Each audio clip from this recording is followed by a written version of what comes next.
Global mobility basically is a fancy word for transfers. And for businesses, it's very important to have this embedded in their culture because it helps growing the talent between different regions, geographically, different backgrounds. And it's always better to have a diversity in their group, in a company, with wherever the country they are in. So global mobility does add some sort of flavor to the business. Global mobility is a key player in making sure that the governance and compliance aspects of their international footprint are in check. Organisations now, whether they're mature in their models or whether they're immature in their models, I think they now have a greater appreciation of the span and depth of capability within the global mobility practice, because it is quite a widespread discipline, and you really need to be a well-rounded practitioner to be able to advise on a multiple level of subject matter, whilst also being able to provide that service delivery in a reasonable amount of time. AI has a role in global mobility. AI has a role in every part of the HR organization. It will impact the roles that we have, some to a different degree. Some will perhaps run through 30% of existing roles. Some roles will be affected 60 or 80%. It varies depending on the nature of the roles. The more, if you think about, if it can't be automated, it will be automated. That's certain. And AI would definitely help automate and also select through these automations. So I definitely think that in the near future, and I would say 3 to 4 years, we'll definitely see an increasing rise of AIs in the mobility service delivery chain. We have moved from simply saying automation to now artificial intelligence. And I swing left and right, with all honesty, with that question, because do I think it's needed? A part of me says yes, but I can't grasp where specifically, because I think if it's automation, it's what are you going to use it for, right? So I think there are processes within an end-to-end relocation that could surely be automated or could certainly use artificial intelligence. I can't put a percentage to it, but there's definitely a good chunk of work that we can do so we can actually focus as global mobility professionals around the strategies and talent development. So do I feel it's already there? I feel like it is. It's a matter of accepting that you'll probably be a guinea pig in testing it out, right? Is it necessary? I believe at some point it will be. It is part of that global mobility evolution. But don't lose the fact that while you have artificial intelligence, I still believe in, I would call HC, which is human competence. And those are two different things. AI is playing a part already in global mobility. You're seeing an increase in companies trying to build in their own AI solutions. And by doing that, it empowers them to be more involved as a stakeholder on various levels within the organization. I think that this ties very closely with sustainability initiatives. So understanding AI's capabilities and understanding some of the limitations of it and what are those asks that global mobility needs to start demanding of the suppliers, because I really do believe this is where the more the global mobility identifies future needs, AI can continue to progress in a way that is really going to make it such a valuable tool. It's good now, but it has so much potential to be even better in the future. If every single relocation would have been a vanilla, where it's one and the same thing, and no matter how you build so much knowledge into a bot, each case will remain specific because each person is specific. Now, 50 years, 20 years down the line, it may be different. But between now and a window of a decade, or maybe 5 years, my bet would be no, because of critical thinking and what mobility advisors give. Excellent. Very interesting. What do you think of it otherwise, though, Andy? Just curious. You're a tech. No, I think it's a divisive question, basically. It's a bit like saying, okay, let's think of the automotive industry. People could say that robots have taken over the roles, but actually you need people to make those robots. You need people to manage those robots, people to program the robots. The roles don't change, they don't disappear, they just move. Correct. There'll always be a need for that individual who is making that difference. It doesn't, we use AI for our subtitles that we generate, but we still need HR to give the information. It will help, and it will just mean that you can do the things that you want to be doing rather than things that you have to be doing. Yeah. So cool. Yeah. So well, definitely interesting question. No, yeah, definitely. So we have like an LGBTQ question. And this is very broad because basically I decided, when we got loads of requests for questions from HR, we decided to go for the one which is basically the broadest because we don't want to limit anyone. Such an important question. So it's more like a cue card for you to talk about it in whatever way you see fit. So how can mobility as a function support LBG?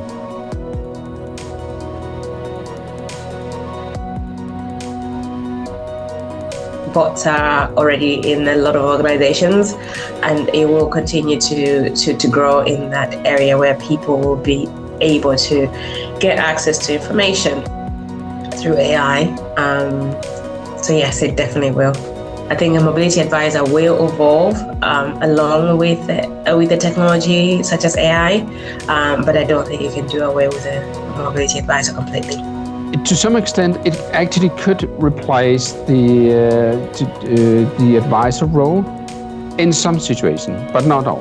Let me give you an example. I think if it's a first-time assignees, I think there will always be an element of human interaction which needs to be considered.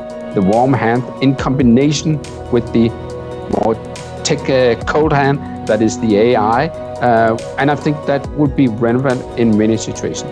But for the consecutive assignments, the ones who have already tried to do this and they will have a couple of times an assignment or an international experience, they will have a much lesser need for actually the human interaction. Not completely away, but it will be limited. So I would say partly I can see different. There will be a shift where in some situations it will be very, very limited what actually the human element, which will become to a minimum in some situations.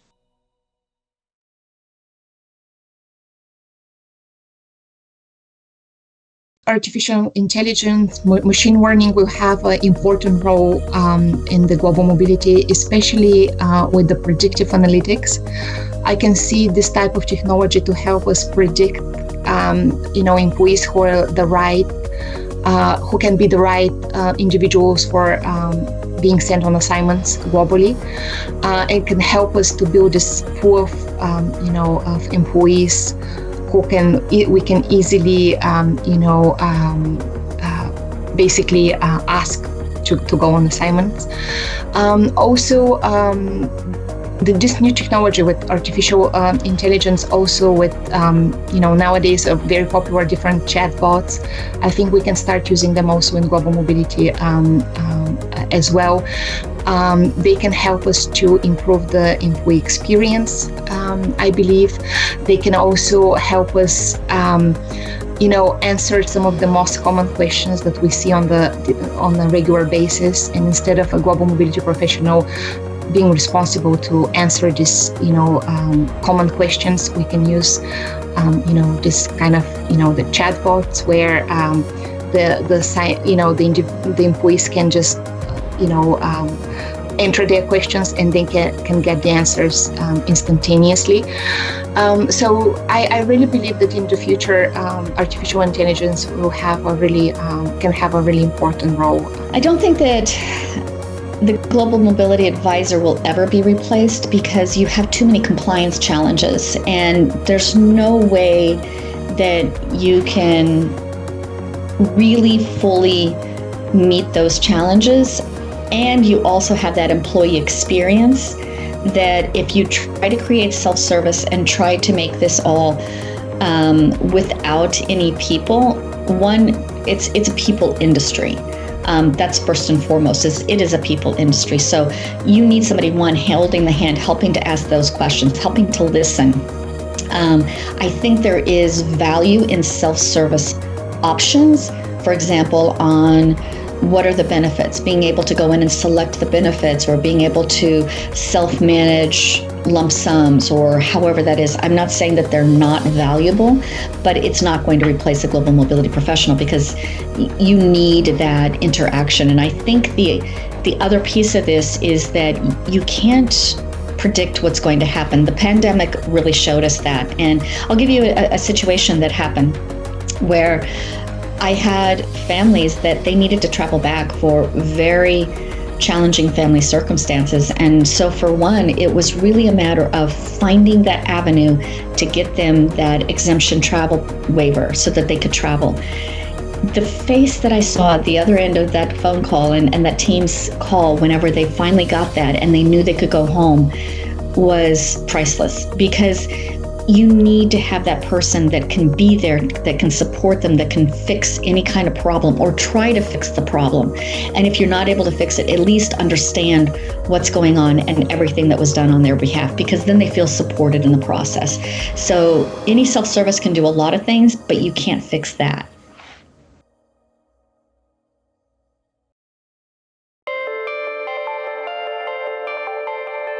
If we look back a few years ago, it was all done without access to any technology or system. These days, we have systems available, we have apps and a lot of other things, and AI is definitely the future. And I think we could definitely support the business and from a speed perspective as well, to make it all more speedy and simple transactions. So I think it's really important for companies and to, especially for global mobility as a function, to embrace technology. It could never replace the advisor. It could change the role of the advisor. So I see the advisor's role moving more towards a sort of an experience role and more towards I guess more of a customer care concierge type role. But I could see AI removing the GM advisor from, I guess, dealing with some of the technical inquiries or immigration technical inquiries, or someone's moving, relocating, and they're moving goods from country A to country B. I think AI could pick up a lot of that administrative stuff, but I do think the role of an advisor is still relevant and applicable, particularly because if nothing else, you've got this person that's potentially moving to a foreign land with a completely different culture, and I think that needs a human touch just to kind of help them acclimatise to their new surroundings.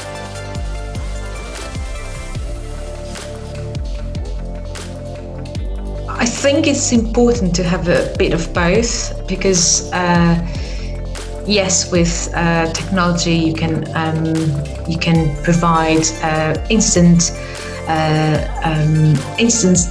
advice and support to the signees, but there are some topics or there are some concerns that it will be difficult to mitigate those or to address those if there is no human connection. So I think we will need to find a balance, but I don't think technology will ever replace that human connection. the Global Mobility Advisor is always necessary to resolve more difficult situations, to answer difficult questions, to be there to honestly to approach the employees with empathy as needed. So I think that the Global Mobility Advisor, the need of Global Mobility Advisor will continue in the future. But using a technology which can basically free our time to focus on more strategic tasks will be very beneficial for the Global Mobility function.